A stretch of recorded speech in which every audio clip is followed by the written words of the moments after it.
So, rent or buy. I took my time on this. The Bubsy The Woolies strikes back. The Woolies strikes back. After all these years, compared to the first one and the second one, we can forget about this is the real Bubsy number 3. Because Bubsy 3D, to me, doesn't come close to this or the Super NES. There was an essence, a way to play in it. Bubsy is a 2D side-scroller, and it should have stayed there that way. I should have stayed that way of a gameplay, because this, to me, I love it all the way. Boss battles and everything revitalized the main way to play the game, the main title. Because Bubsy on Super Nintendo was super fun. Side-scrolling, running cat, collecting yarn balls. You know, the Woolies come back and they steal the golden yarn, and you have to retrieve it and have some cool levels designed. It was a 2D side-scroller goodness, and it still is. Honestly, for 40 bucks, and we call this indie gaming, not really, because it's still the same company producing it, but 40 bucks, a good 2D platformer. Very challenging. It's not easy. Bubsy can barely touch enemies. You can pounce your way out. You got 1 or 2 special moves. The downer point to me thus far is the punchlines of Bubsy. We're in 2017, man. This is on a Blu-ray.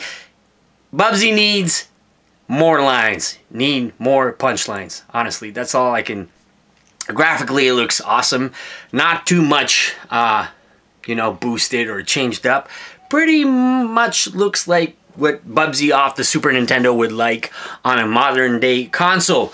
Either that, you can't swim with him still. You can drop from really high, because back in the days you could, I think you could die if you drop really high. But yeah, it's a very challenging 2D side-scroller. 40 bucks, Canadian price, again.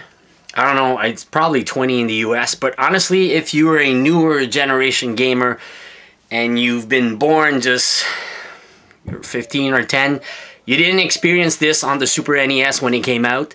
So I would really beg you to go back to one of the... This guy used to compete against Mario and Sonic, and he was there and he made a great job. Still does with this. I must say, must buy, must own for any gamer. And for sure, Bubsy fan, not the 3D.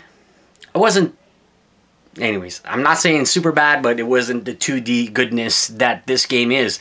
To me, go back and try it. You have to. If you're a Super NES Bubsy fan, honestly, after playing this, I wish they would revamp the 2 Super Nintendo title, maybe. Maybe they're listening to me. What about revamping the whole maps of the first one and the second one, and put that on a disc with the engine you did on this one, because I thought you did an awesome job and I really like it. So to me, by far, must buy, must own. I didn't upload all the gameplay yet. I don't want to spoil it. I think I got 1 or 2 levels left. And do collect all the yarn balls. You get a higher score the faster you collect. Trying to get all 5 keys in different levels. Also, they unlock this Super Master Room in each level. There's a bunch of secrets and stuff to get in the levels. Well, 5 keys, the yarn stage, or... that yarn, the place you unlock with the 5 keys. But honestly, must buy, must own. Really good, awesome job. Blast from the past, made in a great way. Don't change anything. They pretty much kept the essence of it, and I don't know. It's just, it feels good for today. I missed it, and I hope they will do some more. Good job, guys.